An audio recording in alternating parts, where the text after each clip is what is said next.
ગણદેવી પોલીસે દારૂની મોટી હેરાફેરીનો પર્દાફાશ કર્યો। ગણદેવી પોલીસ સ્ટેશનની ટીમે ભારતીય બનાવટની ઇંગ્લિશ દારૂની હેરાફેરી કરતા એક આરોપીને ઝડપી પાડી આશરે ₹81 લાખથી વધુનો મુદ્દામાલ કબજે કર્યો છે।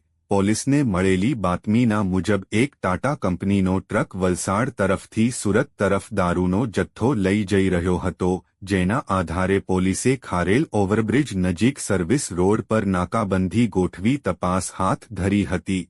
તપાસ દરમિયાન MP09 HG 7141 નંબરનો ટ્રક અટકાવવામાં આવ્યો હતો। તપાસ કરતા ટ્રકમાંથી કુલ 47,280 બોટલ ભારતીય બનાવટની ઇંગ્લિશ દારૂ મળી આવી હતી, જેની કિંમત અંદાજે ₹70.92 લાખ થાય છે।